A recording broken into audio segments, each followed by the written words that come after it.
start this damn. Hey, what's up, wrestling fans? This is ROLLIN with Bolin and Cronin, and Connor from Kayfabe. Bill Apter's Bitch Boy is along with us as well. He kind of fucks up the whole title of the show. Yeah, he don't really. Yeah, just not even saying a word yet. We can't have ROLLIN with Bolin crazy. and Cronin and Kayfabe. What kind of fucking name is that? Yeah. This is R-rated, isn't it? Yeah. Sometimes it's X-rated. Anything else? No, it's got to be R-rated. It's got to be X-rated. Have either of you seen the rant I did? There's a friend of mine. He doesn't get as many views as some of us do, but he's such a nice guy. I hate not to do a show. And Taryn Hoff, I recently did a rant about my family on his show, and it's on my wall. Have you seen it yet? I have not seen that, but I got to check it out. You've got to go to it. It's at the 1 hour and 3 minute mark, and I just, for whatever reason, lose it on my family. Two of them. And they're hot about it. They didn't realize I was just trying to entertain people. Yeah, Well, that happens over here all the time, but the thing is, like, in my wife, and she looks right at me. I can see her through. Well, somebody married you? Oh, yeah, they have, yeah. Yeah. Okay, well, we had kids, so she had to. Well, she had kids. Yeah, she had. Well, I've tested it. And even though two of them were black and one was Indian, you still got blanked with. That's Connor's kids. Yeah, that's a different book. Yeah, he's gonna get deported soon. Could be Apter's kids. We don't know what the hell. It's Bill Apter's kids. Hey, what's it like over there, Connor? Because he's got strict. I don't think I could work for Bill. We're really freaking out, Connor. By the way, I can tell by the way he's looking right now. He's very scared right now. Like, you are shaking. Like, this was a mistake. I think I'm gonna say that Skype just broke down on me. Oh, because we're giving Bill Apter some shit. Is that why he's a little scared, a little shaky? Just a little tad. Yeah, well, that's all right. Just put the heat on us. Don't you worry. You don't have to take none. We'll take it all. He's like, no. Just like Jimmy Cornette, we'll take it all. Don't worry about it. Well, you know that Bill, the first one of the most controversial things I saw of you the last couple of years. I mean, there's been a lot of things, but that Bill Apter interview, we talked about that last time you were on here with me. Holy shit, that was amazing because I talk about Cena. And I talk about Daniel Bryan, and those got 5,000 or 6,000 views on his channel, which is about average for what he normally gets. But I told a absolute 100% true story about Brock Lesnar and then an incident with me and Brock Lesnar, and people lost their motherfucking minds. They got 23,000 views, something like that, which is way more than what Apter normally gets for that particular show. He might have others that have done better. I don't know. He said that the segments we were doing were some of the highest rated he'd ever had, and that was when we were getting 5,000 and 6,000 views on the John Cena and the Daniel Bryan. Mm-hmm. I told some true shit about Brock Lesnar that can be verified by probably 24 people that were there to see it, including Sylvester Turkey, who had to get in between us to, not like I was going to whip Lesnar's ass, but I wasn't going to lay down for him either. I know who I can whip and who I can't, and I'm sure that Lesnar even then was on the tops of that list. But it was a pie face, ladies and gentlemen. He didn't ball up and hit me with his fist. He didn't take me down and put me in some fucking arm bar. Excuse me. He pie-faced me, and I didn't go down, and I think that pissed him off. Because he thought I kissed his girlfriend. The story is on Bill Apter's show. There ain't no sense repeating it. It's on YouTube. Yeah. Enough people got fucking... And people were chiming in, bitching, whining, complaining that I was lying. You're full of shit. If Lesnar to pie-faced you, you'd have went down. Sylvester Turkey couldn't whip him. Well, back then he could. I don't know about today, but back then, and Brock knew it too. That's why he walked away. Bear, as we called him, Bear was what he was known as in OVW. I think he worked under Skyscraper or something like that. Yeah, Skyscraper. Yeah. No one. That's Jimmy's shit. No wonder his fucking career didn't go as good as it should. But Sly Turkey was his working name, and then I forget what they called him in the WWE. I think it was Sly Turkey in WWE when he worked with. Yep. Who did he work with? He had the guy that went on to become the Pope that was also here at Elijah Burke. Elijah Burke, yeah. He went on to work with him, and I heard there were some issues with that particular tag teamdom. Some people thinking they were bigger stars than what they were. Just stories I've heard, but from the horse's mouth. But I guess the Lesnar fans will chime in on that too. I don't know. Yeah, they were pissed. I didn't realize Lesnar either had that many fans or followers, or just thought I was full of shit that me and Lesnar had this confrontation. But he was even made to call and apologize to me for what had happened and even that was half-assedly done. But the whole story's on Bill After Show. So there you go. We'll plug the boss's deal there. Man, he just got the goddamn shakes over there, don't he? He looks nervous. We just plugged the crap out of Bill. He should be really happy. Yeah, every time. There's actually people listening to this goddamn show, Bill. Crying out loud. You and your fucking 51 books. You know what? He claims that's the only book he's ever written. I am amazed by that. Is that the only book he's done? Is Wrestling Fixed? What a fucked up title. I tried guess. to warn you against that. My dog is fixed. Let me tell you this, Ken. What do you explain this to me? Dog was fucking everything in the neighborhood. My dog. You were forced to get that dog fixed. All the neighbors are mad at me. Service. This what is going on with Vince Russo and Jim Cornette? Vince is like Cornette's gonna kill him or something, and then Vince is saying that he doesn't know what he's talking about. Where Jimmy gets real mad at me is when I start telling the absolute 100% total truth about the whole matter. And that's Jimmy has threatened to whip everybody on the goddamn planet that was ever involved in the wrestling business that disagreed with one of his ideas. He's threatened it. We're guessing somewhere over 1 million times. And let me break out my calculator here and see how many asses he's whipped. Yeah, none. That's how many asses Jimmy Cornette's ever whipped in his fucking life. Well, verbal lashings. So, he's handed out some verbal lashings. He's good at that. And coming up with other people's material, other people's interviews or promos that they've cut in the past. He's great at that. He's a master reciter and a master debater from what I've understood. But still, that don't make him a tough guy. Just because you talk tough don't make you tough. And now I would break out both hands and both feet and tell you how many times I've whipped Jimmy's ass over 40 years now over little disputes we've had or matches that didn't go the way that he thought they should or vice versa. And then he would lose his little fucking temper being a little mama's boy and things would get rough and he'd get fucked up, normally by me. For whatever reason, I've never seen anybody that talks as much about fighting that's never won one in their entire life as Jimmy Cornette. Now, he's my best friend. I do love him. We have our differences quite often. We're having some right now. Because he's upset that I had Russo on my show twice and that I did Russo's show. Oh, boy. And about to do that twice. I'm about to do Russo's show again here real soon.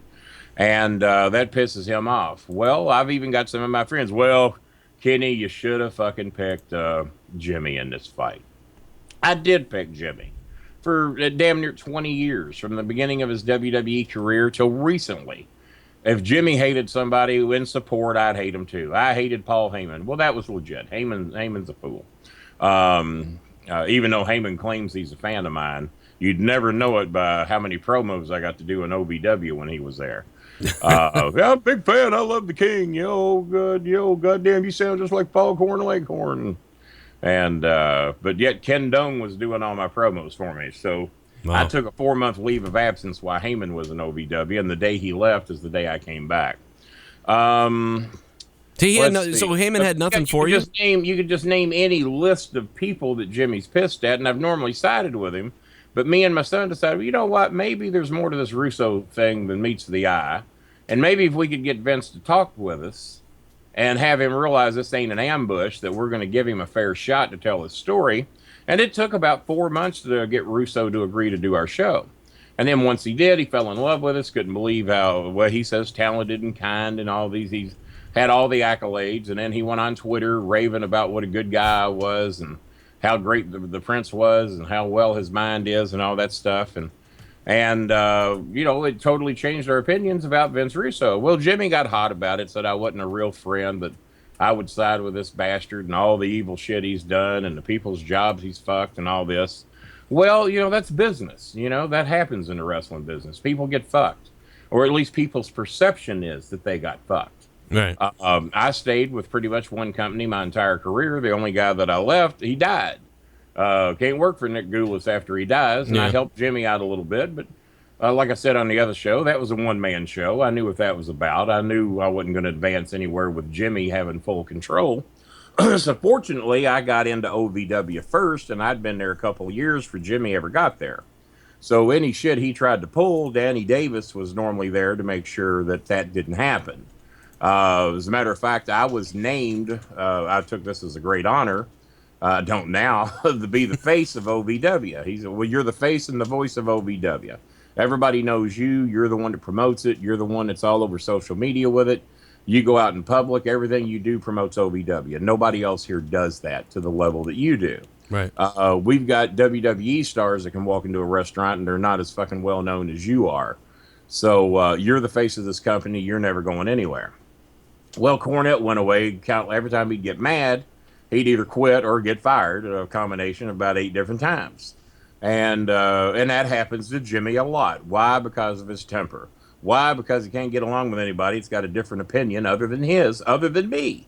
He puts up with the shit out of me, but for whatever reason, he can't accept it out of anybody else. And I've never really understood that. And if that gets him mad at me, so be it. He's been mad. He can get mad and he can get over it. But that's just how I feel. You know, if I hated everybody Jimmy hated, I'd hate about fucking everybody. Well, so I guess I should let you say something. This kind of is half your show. Well, you know, I think it's your feature. You forfeited 33% of it when you had this mime sitting over here who's scared to say anything to upset Phil after. I'm just enjoying the stories. I'm just loving to hear your. All right. Well, you're like a Jimmy Cornette fan club. Don't die. The club will break up. What I want to know. I'm just as baffled as the whole thing of Vince Russo and Jim Cornette as much as Joe is. Yeah, it's we've all tried to understand it, me and my son both, and I can understand it because I'm a psychopath too, like Cornette. I get weirdly and irritated with shit like this. I've seen some people go on other people's shows, and I go, "What the fuck? That guy buried me a year ago. Now you're doing. I see you on his show sucking his ass. You know what he said about my family, right? I don't know whatever." Right. You know, that shit happens. Some people talk bad about you too, Joe. I wasn't aware of that. Oh, my God, yeah. Burn more bridges than goddamn all the fires in America ever. I keep most of my bridges, at least with a little walkway or a rope, where I can swing across if I have to. And don't totally burn most of them down. And then there's some I don't give a shit. I never wanted that bridge there to begin with. Well, I think that's and part of it. intentionally torched it on the way out. I think that's what it is. I think it's like breaking up with a girl you really didn't want to be with, but you couldn't figure it out. So who gives a shit? Watch right? it blow up, and yeah. Well, but here's my question: you were on Jimmy Cornette's show. God knows how many times you've worked with him in podcast. Who's better, Jim Cornette or Vince Russo? Whose show is it more fun to be on? Who's more fun to be on? Yeah. Well, I'll be honest with you, Jimmy's is. Because me and Jimmy have a ball doing shows together. Yeah, you guys are friends. Me and Russo are asking shoot legit questions at each other. Now, if you want to ask me which show I make more money on, it's Russo's. Yeah. Jimmy claims to have 106,000 followers on Twitter. Well, I've got an app that says he don't. I've never revealed that number. I'm going to. Don't know when. It's coming because it's going to hurt his feelings. But he shoved that 106,000 followers down my throat, and I'm with MLW and all this shit. And when he found out what mine and Russo's numbers were on both my shows, I don't know what my numbers were on his show, but he says they were pretty good. But the first time I had Russo on, we had over, now this was 2 months ago. 2 months ago, we had over 155,000 downloads. I think the record for downloads we'd ever had on the bowling alley in recent memory, since I hooked up doing shows with the fabulous Harry over there. I know that's not what he calls himself, but I will today. But with Harry Barnett, I think the most we'd ever had was 40-something thousand.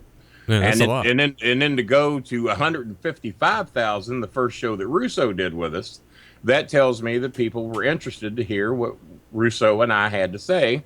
And a lot of that had to do with, is shit getting ready to happen or come to an end between Cornette and Russo. And that's what really pissed Jimmy off, because now everybody thinks Jimmy and Russo are working each other. You know, they're working everybody. And even his little smart mark media friends and his little magazine people and he's got some magazines that will not say a negative word about Jimmy no matter what he does. Jimmy says to me, well, if I ever do anything stupid, they'll write it. I said, well, they should have a broken fucking left hand then if they're left-handed, because you do stupid shit all the time that they do not report. Now, everyone else reports it, and then you get mad about it. So you got some ass kissers out there. Dave Meltzer's one of them, and I'll tell you why I'm a little pissed at Meltzer because he got my book sent to him for free by Jimmy. Jimmy was supposed to have been selling them for me in Charlotte, North Carolina, and he starts handing them out to all the people that he'll think do me some good. Right. And so he hands them out to his ass kissers. Well, guess what they're not going to do? Yeah. They're not going to promote my book. Well, that's fine. I don't give a shit. I did fine without them.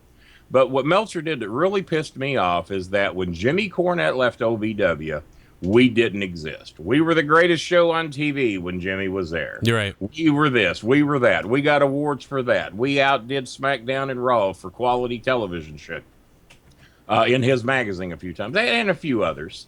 But the minute Jimmy left, he wouldn't mention our fucking name. Why? Because Jimmy told him not to. Right. And Jimmy can say he didn't, but I'll call him a liar to his face. Well, Meltzer's a WWE guy, so if Jimmy was still working with WWE at all in that case, Meltzer's on board with that game. So of course he doesn't want to promote your book. Yeah, well, I guess. I think that's what it is. Jimmy's not WWE anymore, right. And when he came back to OVW the second time, he wasn't WWE then either. All right, but that's a good Jimmy's there, Meltzer writes the great little ass looking stories, and if he's not, then OVW wouldn't get a mention, and that pissed me off because we still had a pretty good show without him. Now, once WWE pulled out and our talent pool went way down, even I had to get away at that point. The show did take a bit of a dive, and I watched it last Saturday, and apparently Boys to the Bottom of the Sea couldn't rescue these people because there's some shit going on over there that needs to be changed. If I were there, I would certainly suggest some things, but you know, they didn't much listen to me when I was there. I just kind of did my own shit and tried to make my own shit look good and be respectable, and let everybody else do what the fuck they're going to do. Now, there was a time in OVW was like, I mean, besides FCW and NXT, OVW was kind of like, I mean, this is for the younger people that are listening, OVW was kind of like the NXT of, you know, America at that time. At that time, the thing to remember, though, is that we had, well, Jimmy figured it up the other day, we had 0.02% of the budget that NXT has. That when we broke down what our budget was compared to what NXT has, because I said we had maybe 1/100th of the budget, and Jimmy says, no, that's wrong. I've already done the math on that. Right.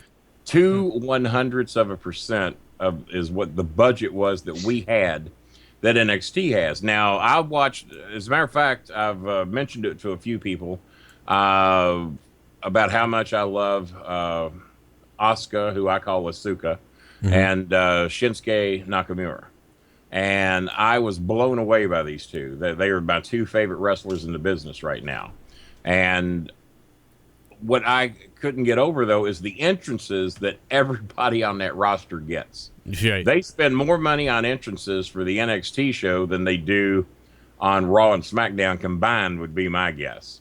And the crowds are into almost every character that they've got. Right. Everybody comes out, you would think fucking Stone Cold come out and had 2 beers in his hand on his way to the ring. Yeah. Now, a little bit of that is the smart Markisms. But then again, there's 15,000 people there at the Barclays Center. I noticed the crowd wasn't quite as big at the pay-per-view they did in Texas, or at least it didn't appear to be. I don't know the numbers. I don't think it was. I think it was 7. Connor, you might know this. I think it was 17 in Dallas, right? And 15. I didn't even think it would be that high. Well, that's more than what they reported in Brooklyn then, because Brooklyn, they said, was 15,000. Yeah, Brooklyn was 15,700, and I think Dallas did 17,000. So I've been to both venues. I was at the Dallas show, and I've been at the Barclays Center. Yeah, I was there. I was at the Dallas show. That was amazing. But the venue does look bigger, and which is weird because it was a different, bizarre building. Yeah, but hell, the one in Dallas looked like the Louisville Gardens. I was guessing maybe 6,000 or 7,000 people there. I didn't know what building they were in. And the Barclays Center looks like any fucking Raw or SmackDown. Right.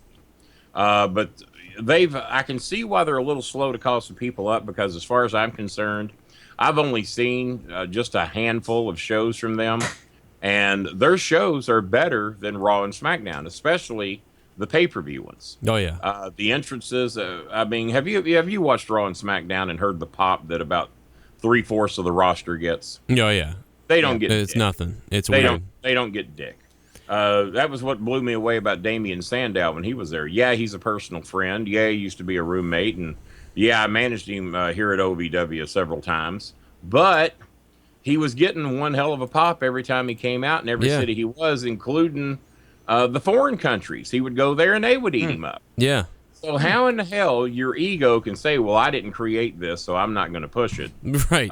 It's what my beef is with Republicans and Democrats. Who gives a fuck whose idea it was, as long as it was a good idea? Right. And with Damien, it's like grab the brass ring, and the dude, the definition of grabbing the ring. Yeah. And he gets buried for it. He got buried. He got over, and then they buried him. It's been done before. It was in the process of happening to Eugene, because Eugene wasn't supposed to get over, and he almost got over the Steve Austin level at one time. Yeah. Every time he come out, the crowd was going ape shit. And when The Rock put him over, and he asked him when The Rock asked him who his favorite wrestler was, he goes, Triple H. And The Rock looks at him. So that was just a great moment. And really elevated the Eugene character, and then he got involved with some shit he shouldn't have been in over in a foreign country, and his career was about dead at that point after that. So, but he did that to himself, but he also got that character over quite a bit as well. Can y'all still hear me all right? Oh, yeah, you sound good. Yep. Okay. You sound beautiful. I'm just wondering, you got that peach mic and the pink mic. Got the peach and the pink going. Got the covers on them there. These are, I know we haven't talked about it yet, but this is a new line I'm getting into. And you're responsible for this. Have you heard me put you over on some other shows? I couldn't believe. I heard something the other day that someone sent me a clip. I just don't. I think it might have been MLW. I don't know. So if I mention you in my shows, you'll listen, but otherwise, fuck me. Well, no. I mean, God, I could listen to you all night, but I'll tell you. But that's what all the women tell me. Exactly. But I'll tell you. But when someone hears my name mentioned, I get stuff sent to me. Joe, I heard this guy said this and that. And I get clips sent to me all the time. Matter of fact, your show, when I did yours, and then I went back and listened to some bowling alleys or clips from bowling alleys, and I'm going, God damn, we sound like shit. And but it was your show, Russo's show, and a couple others I did that had the good microphone settings. And then there's some others out there that just sound like shit, think they're the fucking dog, and they get 119 views or listens during the course of the week. And they will write me, oh, Kenny, you're our #1 rated show. You got 300 views. 300? Well, our record before you was 108. Oh, well, I guess we tripled that, didn't we? So, I got supposed to impress me. But I guess it's an honor if you had 108 and I got you 300 and something. But a lot of these shows I do, if they write me and they're nice, I'll do them. You know, I just say, ask me shit I haven't never been asked before. Right. That's all. I hate to tell. You can't tell it from some of the shows I've done, but I hate to tell the same story over and over and over and over. Right. That's why I would rather give my opinions, because those change daily. Right. About like Donald Trump. You listen to him long enough, he'll change his mind. What little bit of mind he's got to work with.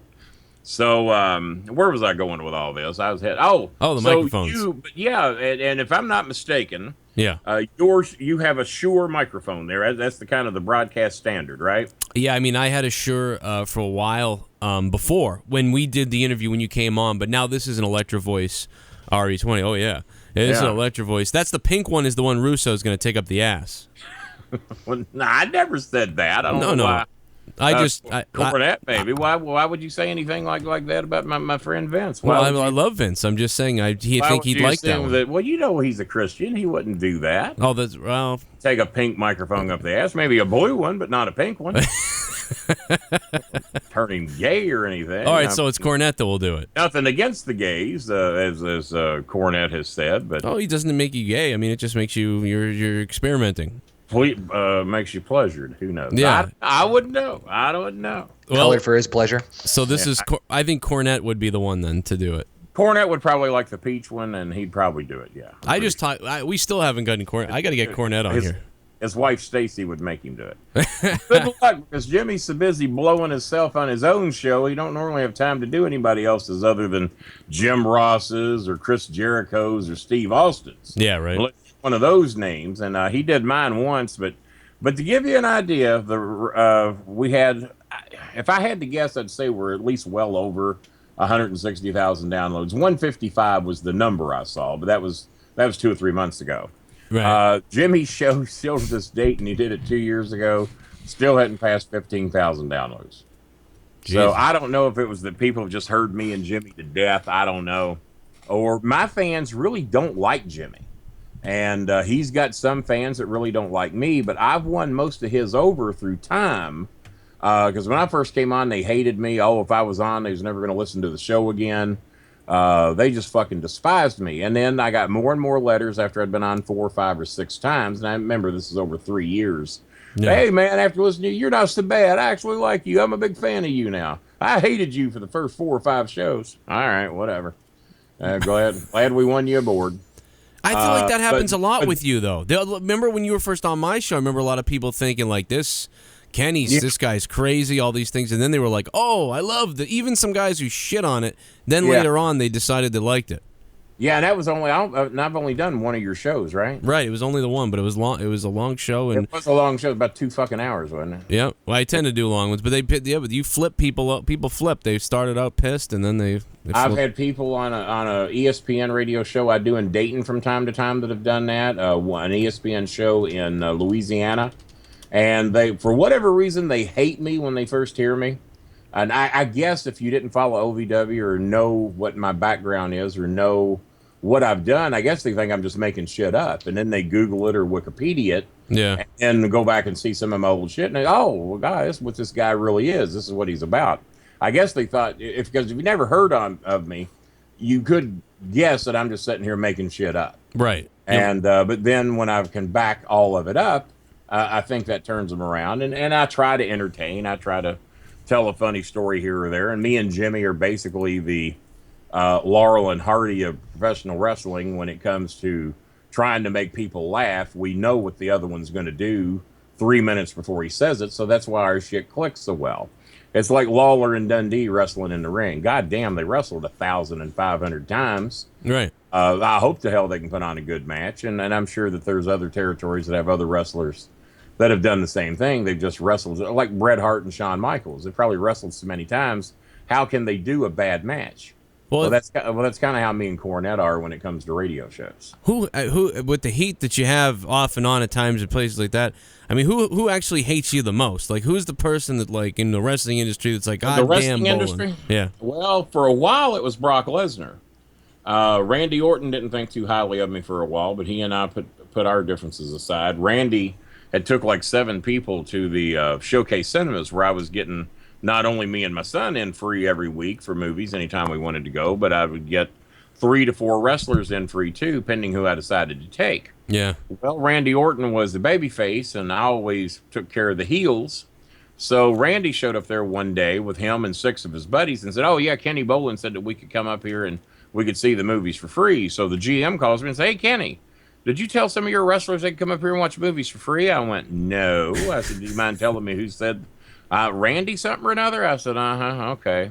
So I called Cornette and I said, "Jimmy," I said, "fucking Randy's about to kill my goddamn movie deal I've had going for years." I said, "He told the GM that him and several of his buddies could get into the movies for free." And I said, "I never did that." And I said, and she called me, and of course she'd already let them in, assuming that I did. And I assured her that I didn't, so he got yelled at by Jimmy and Danny Davis for that, about fucking up my movie deal. So he was mad at me for a long time. But when he punched Ken Doane in the face at some foreign show, and we heard about it when Randy did a Six Flags show with us, me and my son went up to him and said, "Hey, I know we've had our differences in the past, but you know what? You knock fucking Doane out, and that's cool with us, and thank you." Oh, Bolin, we're past all that shit, man. We just had to, we're good. We're good. And then Randy, to my knowledge, have been fine ever since. And he even did a real nice segment with me on OVW TV for me to put over the fact that he needed me as his manager. And Jimmy said, "Well, why does he need you? He's been a world champion." I said, "The key word there, Jimmy, is been. Are you a world champion now? No. And if you had me as your manager, you would be. You screwed up, Randy. It's time to smarten up." So the interview went basically like that I was going to get Randy the world title back. And that crowd wanted him to RKO me so bad they couldn't see straight. But he was concerned that I couldn't take it right and that I might hurt him. I don't know how you can fuck up the RKO, I would think. I don't know how much work the 3 of y'all have done in the ring. But boy, I would hope to God that any of the 3 of us with about 35 seconds of schooling could take the RKO. But he was concerned that one of us would get hurt doing that. And so, we didn't, and probably WWE didn't want him doing it either, because he was back off injury rehab as it was. Right.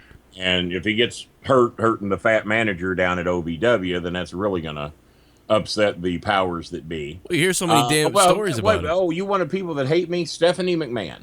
Oh. Stephanie hated me and Dean Hill as announcers on OVW TV. And don't know why. I hear that she just despises the Southern drawl. I hear she's not even the biggest Lawler fan either, and you see where he's at now. Well, I mean, her dad. I mean, Vince always, they'd mentioned how much he didn't want that Southern sort of take or the Southern draw. He never wanted it either. But who were his two most popular announcers? Right, exactly. Jim Ross. Yep. But so I mean, I'm sure that all the maybe the ranting and raving of all that shit over the years rubbed off to Stephanie. Kenny Bolin brought to you tonight by the good folks at Gatorade. Not really, but Gatorade, it wouldn't hurt you to send me a few bucks. Yeah, Gatorade. I've tried that, Kenny. Just start plugging things and tell them to call. Like, I got this Neuro drink I've been drinking. It's unbelievable. And before I really mention where you can get it and stuff, I've already reached out to them. Oh, have you? Yeah. Well, you never know. Sometimes it works, or sometimes someone will hear you plug their shit on a show, and then they contact you or Facebook you or whatever and invite you in. I mean, I do eat free at 27 different restaurants around the world. Well, there you go. I mean, that's how you do it. That's how you make a living doing that. I love it. But that's been developed over, I guess 16 years, 17 years around here. But no, it actually hurts my feelings if I'm asked for money anywhere I go out to eat. It just, I don't like it. It's just not a comfortable feeling. Yeah. So I go to the 27 old reliables most every chance I get. God damn, my feelings hurt every day then. But let me tell you this, Vader. What do you know about Vader? What do you know about Leon? What do you know about? A few things. What do you know? Well, I mean, I don't know. I know that he doesn't know how to use Twitter. Because I've had a goddamn communication with him that could have been done better through snail mail or. Yeah. But I would. The main things I know about him is that they said he was the nicest, kindest guy that you'd ever meet, for the most part. Yeah. But he was notorious for not washing his gear, or that mask. That is so funny because there were big stars in the business that refused to work with him because they said of how bad he stunk. I got to tell you, this is so bizarre. That's the first thing you brought up. I don't know that firsthand. That's just what a lot of famous people have told me. He was at our show last night, Top Rope Promotions. He was at our show. The first thing that one of the guys runs over and tells me is, Jesus. He's like, Joe, I had to drive him here. Are you kidding? Steel? No, right now. Yes, absolutely right now. In fact, I think I told Connor this last night. But yeah, the first thing that the guy that came, one of the new guys who sets up the ring and all that shit, he's like, dude, Vader stinks. And he's like, I don't know what the hell well, we're I going to do. guess I'm telling the truth then. So, unbelievable. Fans, I tell the truth, even when I accidentally tell the truth. I've never worked with Vader, but Jimmy Cornette did. Yeah, right. And various others did. And Jimmy said that was one of the complaints that he got, is that people didn't want to work with him. Well, that is... He wouldn't wash his gear, and he wouldn't wash that fucking mask, and he only had one mask. And he threw it at me last night. How much fucking money was he making? He threw his mask at me last night, and it was devastating. But wasn't. Well, he got it punched off his face in the ring, and he threw it over to me at the announce table. But here's the thing, that's even on the bottom of the list of shit. Like, I don't know what happened. Now, pardon me for not knowing, because I've really, after being retired for 4 years, I don't pay too much attention. No. Now, you said Top Rope Promotion. Now, are you a manager there? Are you an announcer for the show, or what do you do? Yeah, I'm the commentator. Yeah, I'm an announcer. All right. Well, good. Yeah, keep out of the fucking ring. You get hurt. Well, I used to do that. People stink on you. Nah. You don't want that. Oh yeah, well I hurt myself. Have you seen my bear match? I had a match with a bear recently. I heard Daniel Bryan talk about wrestling a bear. Yeah, WWE rips me off, so I mean that's probably the next thing they'll do.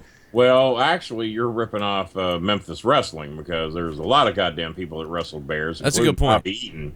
That's right, and you know what? There's guys that have wrestled blow-up dolls and all kinds of shit before, so you're absolutely right about that. And if I ever see anybody that I know wrestle a fucking blow-up doll, they will never contact me again, because I'll see to it. I'd rather them wrestle a bear than a fucking blow-up doll. Oh, then you'd hate my bear thing, because I mean I cheated too. It was unbelievable. But no, Kenny, did you wrestle a real bear? No, it wasn't a real bear. Well, goddamn it, wrestle a real bear. Well, I'd like to. I just can't find one. I can't find one. I spent 2 hours. There's a reason they don't allow it no more. Bobby Eaton was the last one I know that ever got to wrestle a real bear. I would have liked to have done it. Well, this bear's real. Yeah, I'd put the bear over, because back then the bear outweighed me. Today the bear would be at a disadvantage. Well, God damn it, big motherfucker! Give me some points or something. I was hungry. I sprayed bear mace into the stuffed teddy bear's eyes to win the match, and then after I won the title, Teddy Goods, an actual wrestler, showed up to defend the bear because... Ladies and gentlemen, you're listening to the last Bolin and Cronin show. That was quick. You know what? You know what?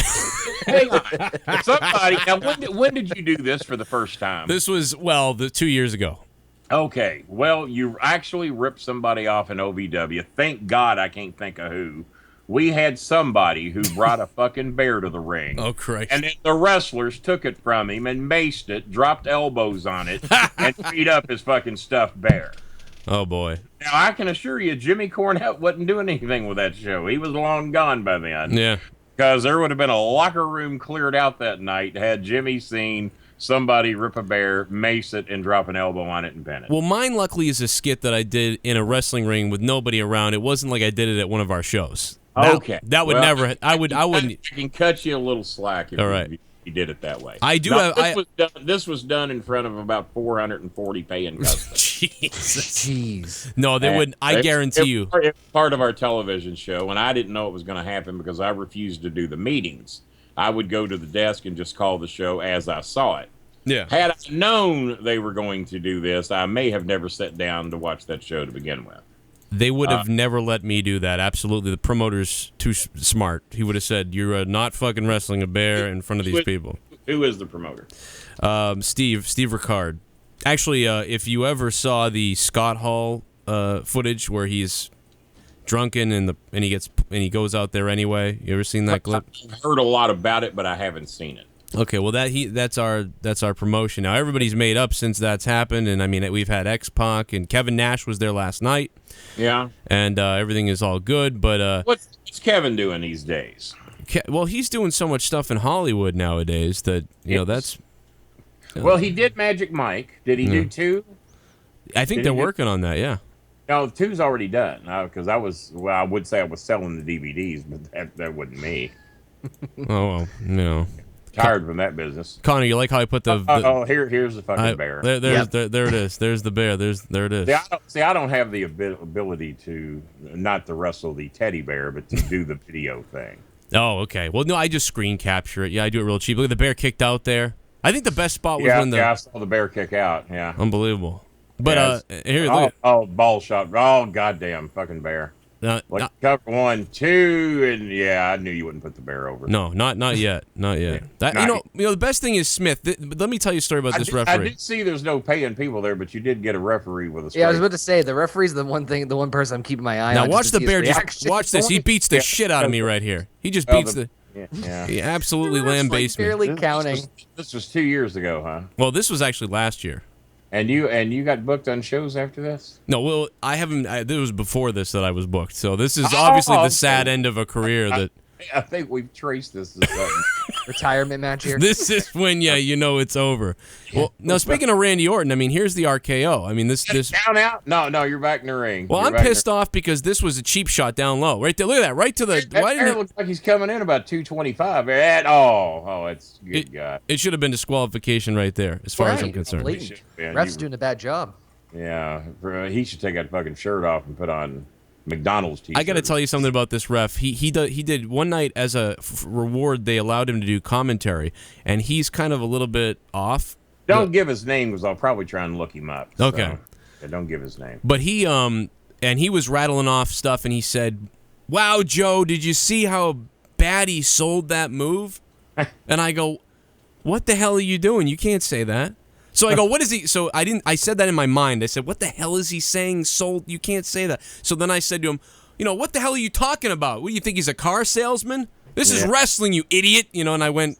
So he tried to act like the bear match versus you was fake is what he was doing. Into the ref bump. Damn, ref bump. Now that happens in OVW a lot. Not from a bear, but it does happen. No, he goes. I used to sit out there and take odds on how many ref bumps would be on a show. Oh God. Normally, if we had 7 matches, you could count on 5 ref bumps. Oh, that's crazy. To have 5 in one show. That's a lot. There's the mace. Because the other matches wouldn't coordinate with each other, and that's why there would be 45 to 50 super kicks in in a show. You could get drunk if you were taking bets on how many super kicks would be in an OVW show. But they would never find out what people were doing in the other matches. So, and as you know, there's only so many goddamn things and so many maneuvers people want to do and put over these days.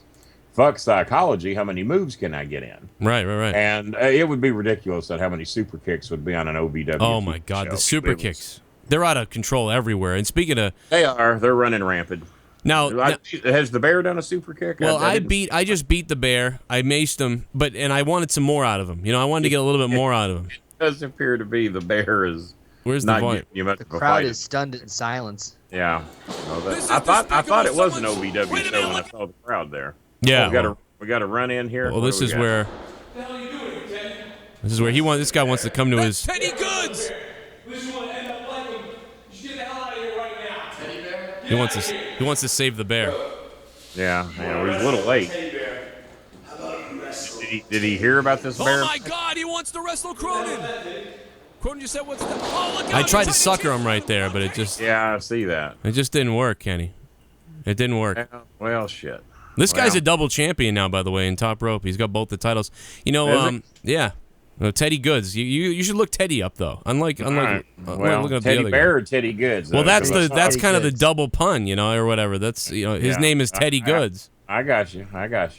But no, he's a double champion, huh? He's gone. Yeah, he's gone down to NXT a couple times. His buddy Biff Busick's in NXT now as Oni Lorcan. If I knew who Biff Busick was, I could comment. But normally, I mean, I'm going to be watching more NXT here coming up because I can't fucking stand Raw and SmackDown. Yeah. So if he's down there and he's doing anything, I guess I'll see him eventually. Well, I'm hoping Teddy gets picked up by them. He really he needs to. He had a crazy match last night. But anyway, back to Vader. We got off way off topic. Back to Vader. Boy, we did get well. You Jesus. don't want to roll the fucking bear footage. I know. I couldn't. It's like the dog when it says roll that beautiful bean footage. What, are you going to look at beans? I mean, it's just the only options you got. Now, Vader, he comes out, and, it's Brutal Bob Evans, Vader. I like Bob Evans. He's a good friend of mine. I like Bob. Bob is great. I love Bob. And Gangrel is there.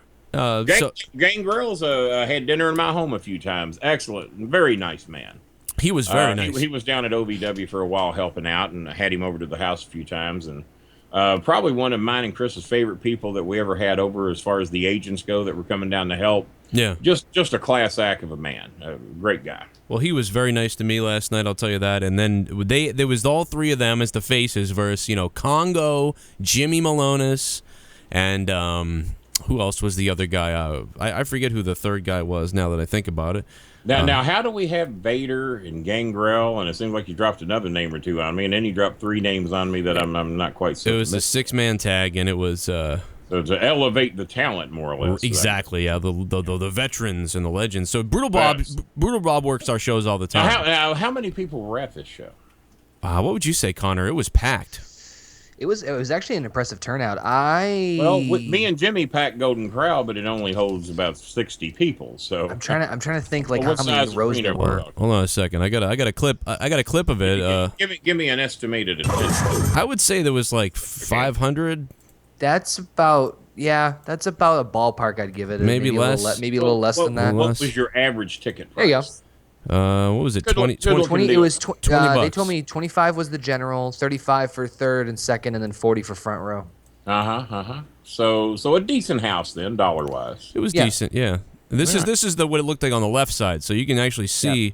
So it was about I think 13 to 20 seats per row, and I think it was about on the larger sides, obviously. And what city is this? Brockton, Massachusetts. Brockton, Mass. Yeah. Oh, so you're well up north then. Oh yeah, I'm right outside the city, Boston. So I'm further up. Yeah, I worked for Wolfie Sanderson up there. Me and Mondo and the Prince, Mike Mondo. We worked up there, I think, in 2002, maybe. Was it after 9/11 or before? I can't remember. I think it was after. Yeah. And we did a Legends show up there that was just stacked to the gills with talent. Well, did you go up to Chaotic or like Kowalski's place? Because Kowalski's, I would thought you would. I did not go to Kowalski's place. We worked Nashua, New Hampshire. Okay. Now, Jason Sanders was the one that run this. Wolfie Sanderson, he's a very famous preacher up there that won the lottery. And he loved me and my son and wanted us to be on that show.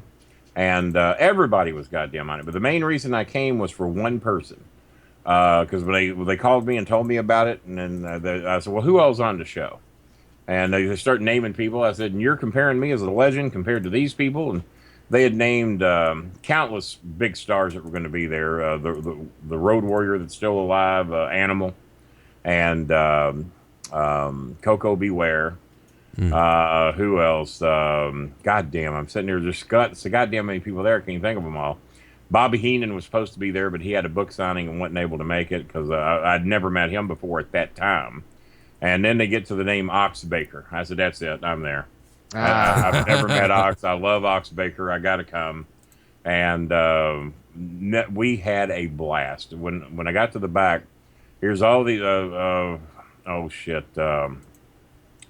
Why can I not think of everybody that was there? Because it was anybody that was anybody. Ted DiBiase. God. Who? Uncle Ivan Koloff. He was there. A few others, just huge names in the business. And we had a battle royal. And me and Ox Baker and my son were in. And to be in the ring, man, it was my son's first ever match. And he's in there with about 15 or 20 of the biggest names ever in the business. And it was just an unbelievable show. And I know what I got paid. I don't know what everybody else got paid. But they paid me based on the money I was forfeiting not being able to do my Six Flags shows that weekend. Because we were doing back-to-back shows on Fridays and Saturdays then. And I made pretty good money for Six Flags. So he said, well, I'll pay you whatever you make at Six Flags. So they ended up paying me, the Prince, and Mondo the same money that I got working Six Flags, which certainly elevated Mondo's money at that time. And my son, it was his first match ever in the business, and he got paid the same thing we did. So it was an interesting show. But we did 3 shows. What's his name? The Rosellis. Do you remember the Rosellis that were in the WWE? They were a tag team down here at OVW. Yeah. Romeo Roselli, something like that. Yeah, something like that. Well, he got me on one of the shows that was in outside of Boston. Yeah. And it was a small bingo hall type thing. And we did that show. I think 8 Ball was on that show. 8 Ball. Were they the Heartthrobs or something like that? Yeah, they were the Heartthrobs, exactly. Oh, I remember the that. name ring a bell, but yeah, so he got me on one show. Wolfie got me on another. But we did 3 shows in 3 days there. One was in Maine, one was in Massachusetts, and one was in New Hampshire. Yep. So that was my run for there. And somebody Pants, his name Fatty Pants, something. It was a referee, and he was our designated chauffeur for the 3 days we were there. And his name was something Pants. He's probably dead now.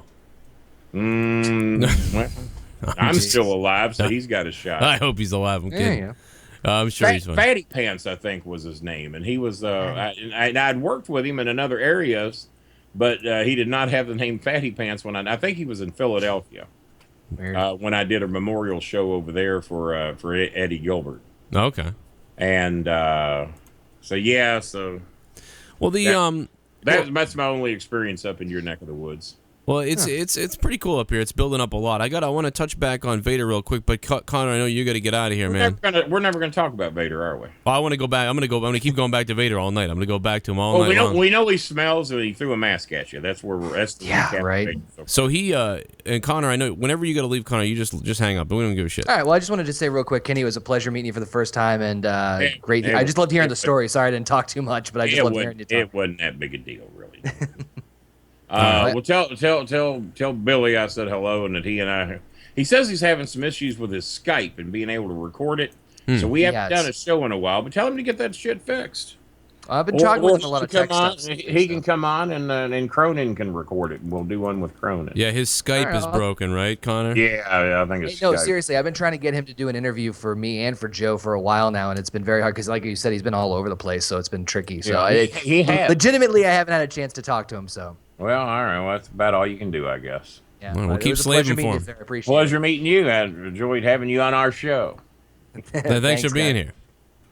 Thank you, Joe. Thanks, guys. Well, now we got room for Russo. Good day. Now where's Russo? No, bring on Russo. So back to Vader. Check this. So this is what I was getting to with Vader. He comes out and they're supposed to be obviously the faces, and of course, I already knew, as they were coming out probably where this was going. Right. Vader comes in for a second or doesn't come in the entire match, gets the hot tag at the end to do the Vader bomb and get out of there. And that's what I'm thinking. And sure enough, he comes out there. Now Vader comes out. And he's like screaming at the fans, and he scares the hell out of the whole first row. He grabs the barricade and shoves the barricade like a foot into people. Now, does he still wrestle under his mask? Yeah, he does. Yeah, because I thought I heard that he'd given the mask up. No, he had the mask. Yeah. Okay. Right. Well, probably a good idea. And he's scaring and shaking the thing and slapping drinks out of people's hands.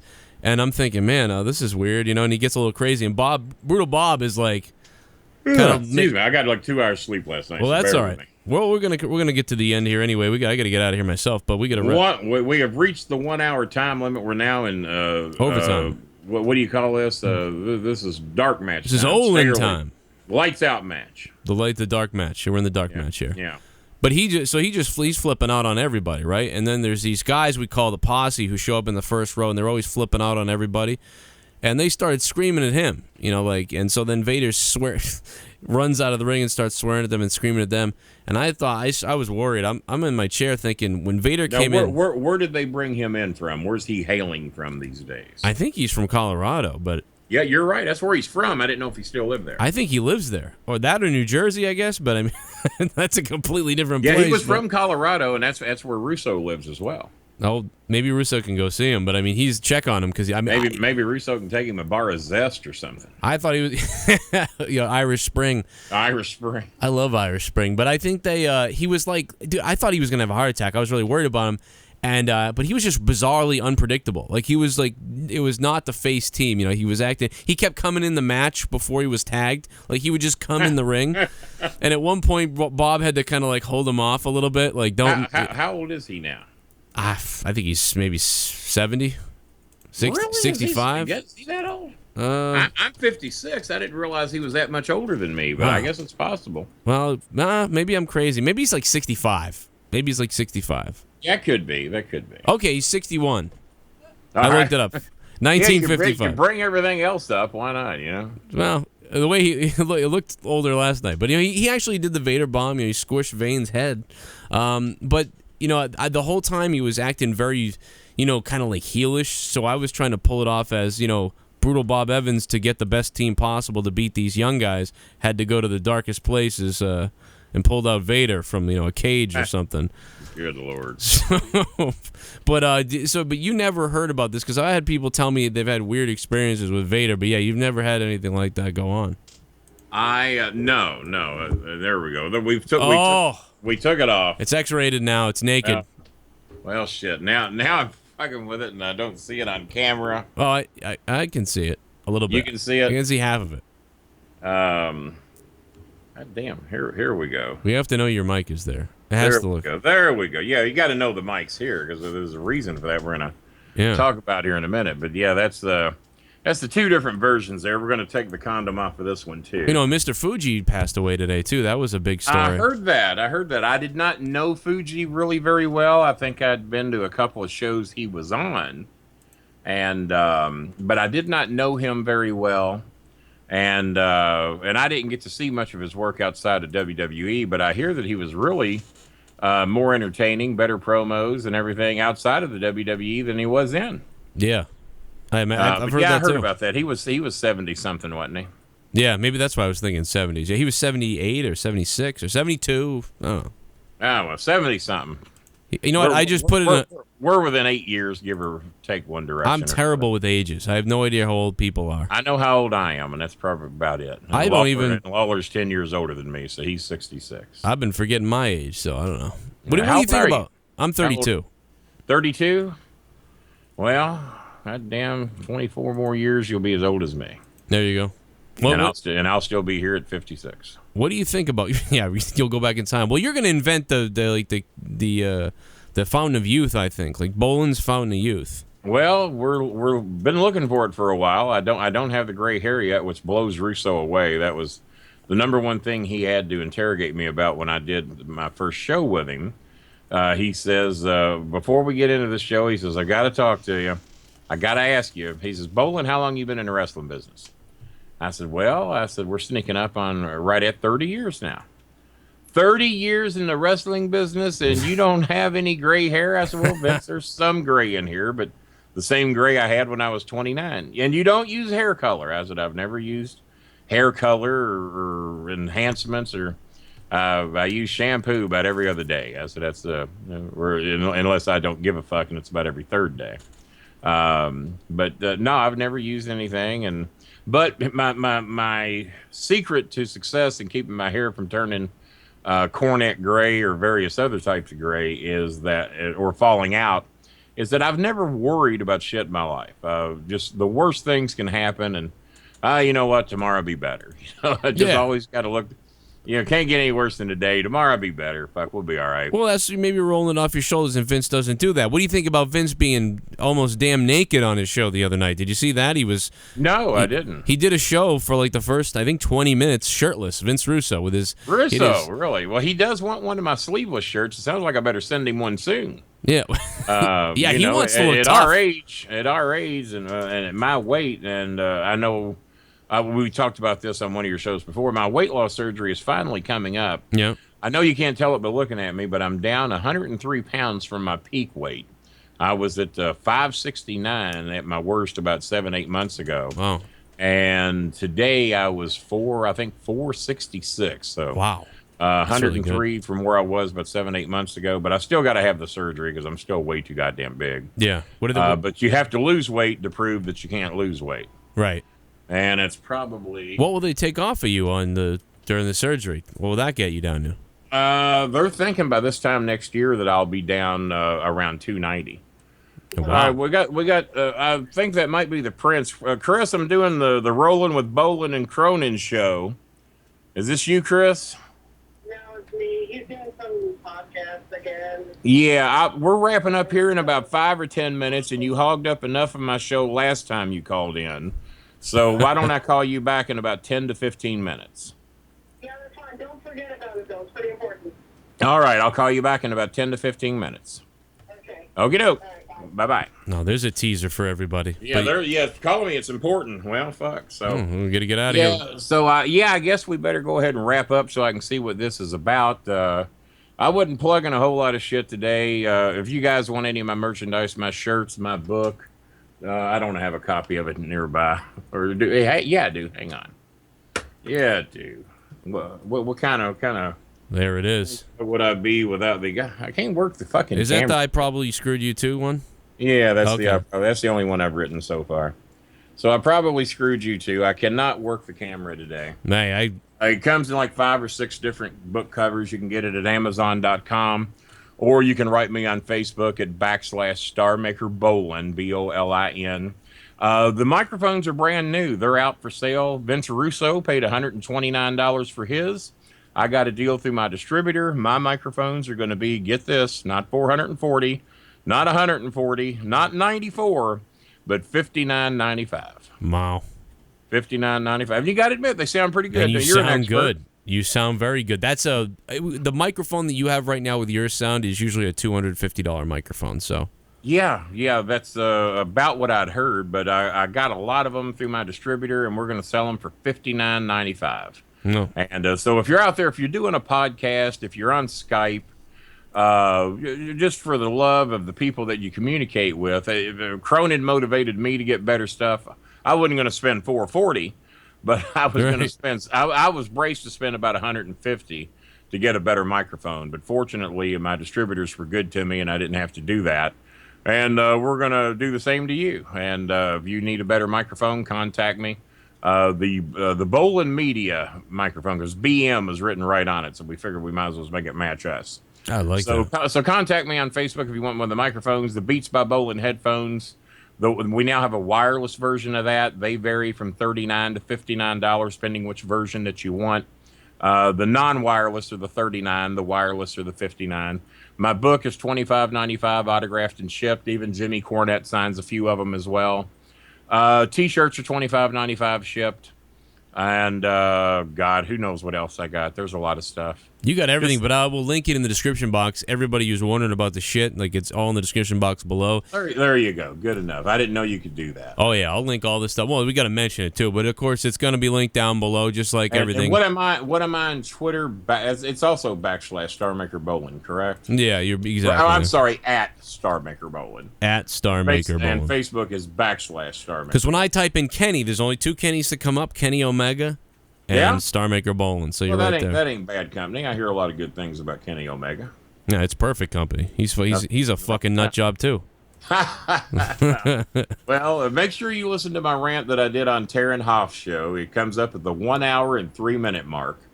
The link is on my wall. There's plenty of them on there. There's like 3 different links to it. And on the Bolin Alley, www.thebolinalley.com, tomorrow night I've got the Sinister Minister. So this was a warm-up show for the Minister, I guess. I like it. Now this is our sort of our generic warm-up show. Our what's it called, a pilot or something? And then this is the pilot episode. We've been teasing this for about 2 months now. So this is the pilot episode. Wanted to see how it was going to go, what the fans thought about it, and we're looking to do this about once a month. I only do my own show once a month, so. Right. And then various others, if but Jimmy's mad at me now, so who knows if I'll ever do that show again. And I do Russo's show once every couple of 3 months, and he does mine every couple of 3 months. So that's the main ones I'm looking to do. My goal someday is to have you, Russo, and Cornette all in the same show. Well, that's a goal that ain't never going to happen, because Jimmy ain't going to be anywhere that Russo is. You might get me and Russo. You won't get Cornette. He won't be a part of it. We've tried everything. We've tried donating to his favorite charity. We have tried it all. Wow. And I think he is terrified that the fans will side with Russo. I really do. Wow. And if he won't go anywhere where there's any cameras or anything, because if there's a fight, if Russo wins, he's buried for life. He could never show his head again if Russo whipped his ass in a fight. But he got that tennis racket. You just shove it up Vince's ass, Well, he would need it. He would need it. And that racket only helped him against fans. And normally, if they got to swing back, it didn't work out so good for him either. So, well, there you have it. So I don't know what to tell you, but but other than that, man, we'll try this again next month. You want to make this the last Sunday of each month? Does that sound good to you? That's what we did today. I think we should, as long as there isn't a pay-per-view that I have to review. This would work out just fine.